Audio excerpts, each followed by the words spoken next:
충격적인 사건이 10년 만에 대중들에게 공개되었습니다. 10년 전 동일본 대지진 당시 대피소에서 성폭행을 당한 여성들의 이야기였죠. 일본 NHK는 동일본 대지진 10주기를 맞아 다큐멘터리를 방영했습니다. 2011년 3월 11일 오후 2시 46분쯤 일본 산리쿠 연안 태평양 앞바다에서 발생한 규모 9.0의 지진은 쓰나미는 물론 원전 폭발로 이어지는 사상 초유의 3중 재난을 발생시켰는데요. 일본 근대 지진 관측 사상 최대 규모였죠. 재난의 상처는 10년이 지났음에도 여전히 아물지 않은 상태입니다. 여러 차례 여진과 쓰나미까지 닥치면서 일본 12개 도도부현에서 15,899명이 사망하고 2,527명이 실종되었습니다. 완전히 파괴된 건물은 12만 1,992호이고 반파된 건물은 28만 2,920호에 달했죠. 결국 22만 8,863명이 난민이 되었습니다. 당시 내각 총리 대신은 제2차 세계대전이 종전 후 65년이 지난 지금 일본은 가장 어려운 시기이다 라고 말했죠. 10년 전 난민이 되어버린 피해 지역 주민들은 대피소로 몰렸습니다. 칸막이 하나 없던 대피소는 거대한 강당에 담요를 깔아둔 게 전부였죠. 이런 전쟁 같은 재난에 대피소에서는 차마 사람 입으로 말하기 끔찍한 일들이 벌어졌습니다. NHK에 따르면 지진으로 남편을 잃은 여성은 대피소장이 남편이 없어서 큰일이네, 수건이나 음식을 줄 테니 밤에 와 라며 노골적으로 성관계를 강요했다고 밝혔습니다. 이런 말도 안 되는 일은 한 사람만 당한 일이 아닌데요. 당시 20대였던 또 다른 한 여성은 대피소에 있는 남자들이 점점 이상해졌다며 밤이 되면 남자가 여자가 누워있는 담요 속으로 들어오기도 하고 여자를 잡아 어두운 곳으로 데려가 옷을 벗기기도 했다고 합니다. 충격적이게도 주위 사람들은 도와주기는커녕 젊으니까 어쩔 수 없네 라며 보고도 못 본 척했다고 진술했습니다. 인터뷰한 또 다른 여성은 여러 남자들에게 학대당한 사실을 털어놨습니다. 그녀는 피해 사실을 알렸다가 살해당할까봐 무서웠다며 내가 죽어도 쓰나미 탓을 하며 아무도 찾지 않을 것 같았다고 말했습니다. 진술한 여성들은 대피소에서 성폭행이 매일 일어났다고 밝혔습니다. 일본의 여성 전용 상담 라인 동행한 라인은 2013년에서 18년 사이 접수된 36만 건의 상담 내용을 분석한 결과를 밝혔는데요. 분석 결과 동일본 대지진 피해 지역인 3개 현에서 상담의 50% 이상은 성폭력 피해에 관한 내용이었다고 합니다. 특히 피해자의 40% 정도가 10대와 20대인 젊은 여성이었다고 하네요.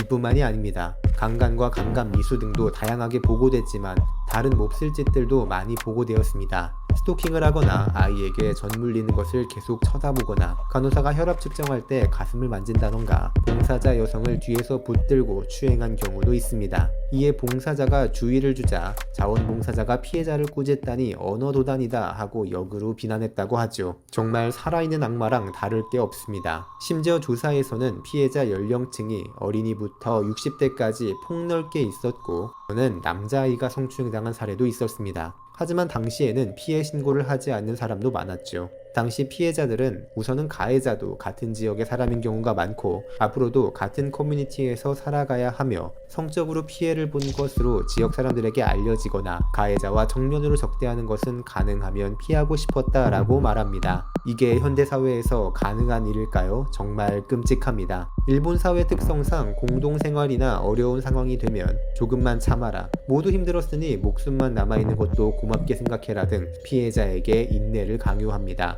정말 이해가 되지 않는 문화죠. 이런 문화가 최악의 형태로 발현된 것이 이번 사태인 듯 합니다. 또한 피난소의 리더십은 남자들이 갖고 있는 경우가 대부분이라 여성 문제는 뒷전이 되는 경우가 많죠. 근데 그걸 넘어서 강간 피해가 이렇게 만연하게 성행되었다는 게 참 끔찍합니다. 이 문제는 개인이 어떻게 해서 될 것이 아니라 사회적인 대책이 필요해 보이는데요. 지금부터 이 사건에 대한 일본 네티즌들의 반응을 살펴보겠습니다.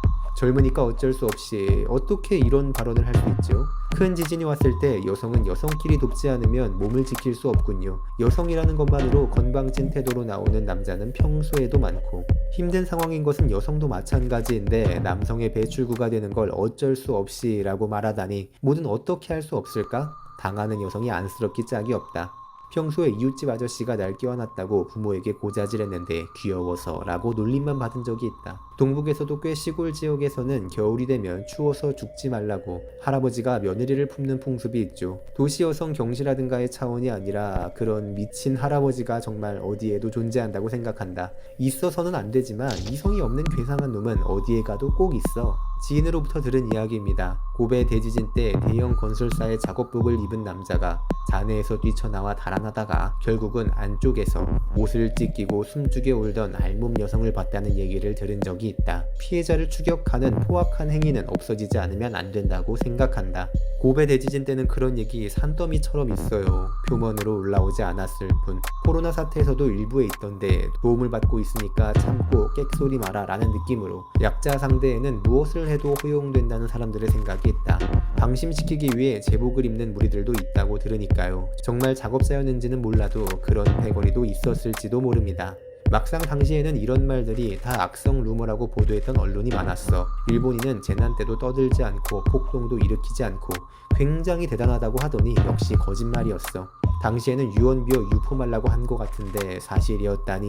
피난소에서 성폭력도 그렇고 아직은 관공서와의 거래는 팩스를 쓰는 것도 그렇고 일본이 선진국이라고는 부끄러워서 할 수 없지. 전후 일본은 도대체 진보하지 않는다. 2016년 구마모토 지진에서는 피난소 내에 성폭력의 주의를 촉구하는 전단이 뿌려지는 등 진일보한 감각이 있었더니라고 말하더니 그래도 성피해는 일어났다는데 메이저 언론이 피난소에서 성폭력과 성희롱이 일어나고 있다고 보도한 것은 구마모토 지진이 처음이었다고 생각한다. 한신, 아와지 대지진에서는 성범죄는 없었다고 되어 있었고 동일본 대지진에서는 철저히 유언비어 취급이었다. 동일본 대지진 관련 프로그램에서 어떤 지역의 사장님을 인터뷰를 봤는데 젊은 여성의 유턴율이 낮다 라는 이야기, 이것도 원인인 것으로 생각했다. 자신이 피해자가 아니라도 무섭다고 할까? 그런 짓을 한 것들이 있는 지역에는 살고 싶지 않아. 내 지인 역시도 재지원에 2개월간 갔을 때 식량 부족 때문에 여성이 몸을 빼앗기는 행위를 봤어요. 그 짓이 끝난 뒤 그 남자로부터 식량을 받는 것을 몇 번 봤다고. 강제된 분도 있지만 협박에 의해 교환의 형태로 하는 사람도 있고, 그러나 이런 것도 모두 피해입니다. 미디어도 왜 표면만 보고 그 뒤는 보고하지 않죠? 젊으니까 어쩔 수 없어라니 정말 언어도단. 10년이 지났지만 이런 이야기가 나왔다면 다같이 다시 알려지도록 도왔으면 좋겠어요. 다른 지방의 사람들은 예면에 이루어졌던 표면적 보도밖에 믿지 않을 거니까. 한국에서조차 피난소 안에 개별의 작은 텐트가 있다는 것을 보아서 놀랐다. 일본도 빨리 대피소의 쾌적함도 얻고 싶어요. 도움을 받고 있는 것만으로도 고맙다고 생각하라는 강요는 옳지 못해요. 이것이 문제가 안 되는 나라인가 일본은? 진짜 아쉽다.